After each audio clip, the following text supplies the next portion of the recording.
What's up, guys? This your boy Anthony here with 4 Second 6 Gen, and today I'm going to talk about why I chose the automatic over the manual.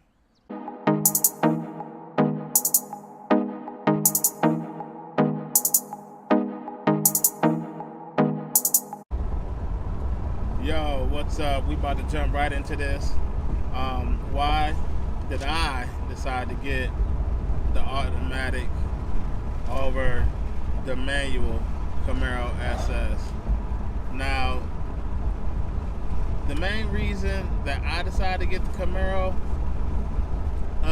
in an automatic is because I wanted to try out this 8-speed transmission.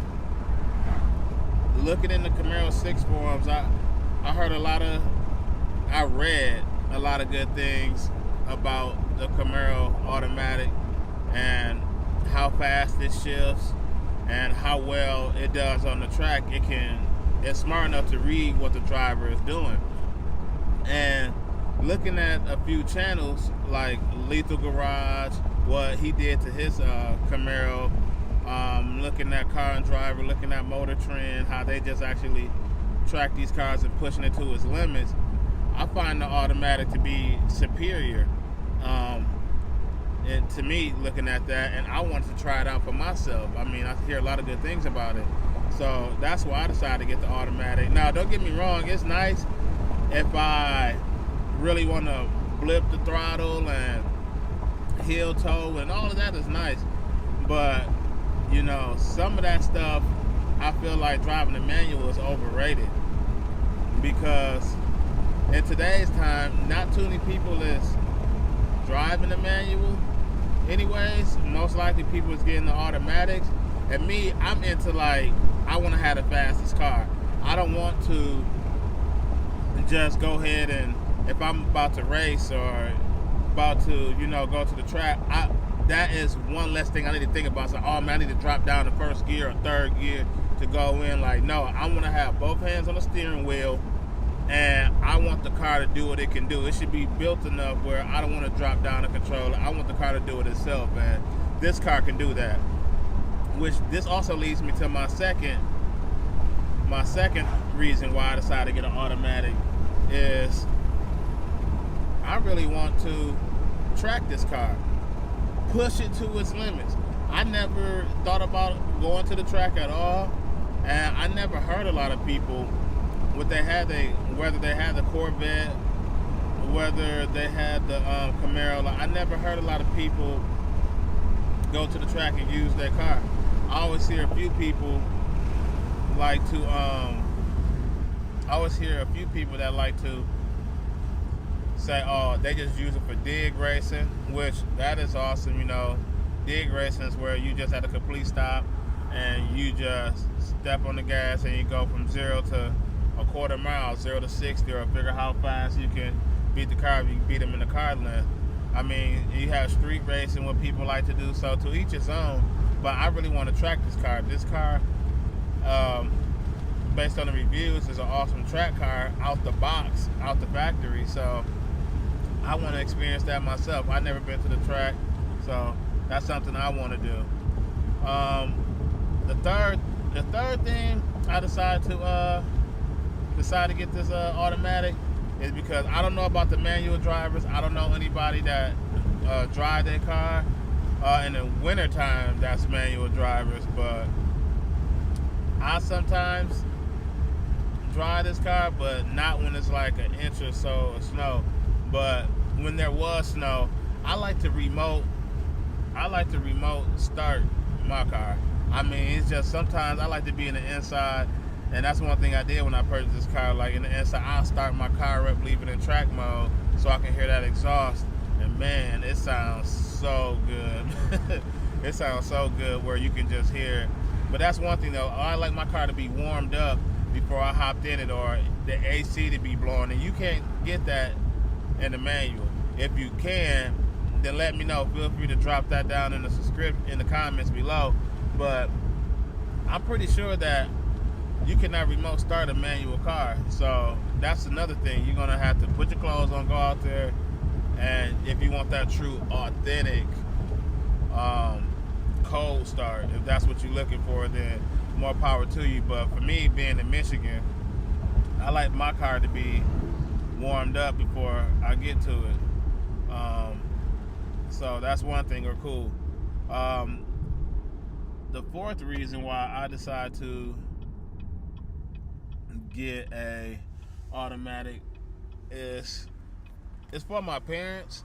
My parents had a Camaro, and I wanted them to enjoy the experience too. And I know they want to see the difference between their '88 Camaro and my Camaro, and how far technology has came back then. Because I think, if I'm not mistaken, their Camaro in '88, I think they probably had about 285, maybe 300 horsepower, and maybe 300 horsepower and 285 pound-feet of torque.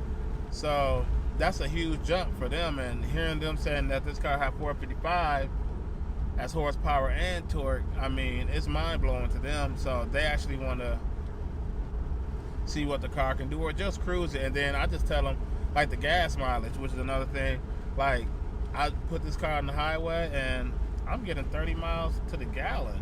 I mean, on cruise. If I want to floor it, then yeah, I'm dropping down to like, what, 12, maybe 15, if I really want to be hard on the car. But again, day to day, if I'm not hard on it and cruising, 30 miles to the gallon, I'm riding just as good as if I'm in my Impala. So I'm not really losing anything. And also with that, yeah, I just want my parents to drive and enjoy the car, because that's just me. I mean, I'm not selfish to the point where I just want to enjoy the car for myself and don't want any other people to enjoy the experience with me. So I want to see how this car is on the passenger. That's another thing. It's like, I'm always driving, but how does this car feel when you're on the passenger? Like, when you're not in control. so that's that.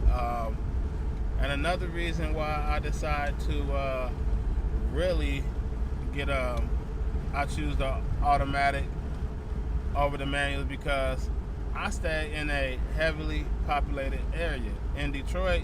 When I'm going into the city or leaving the city, which is prime time rush hour, it is hell.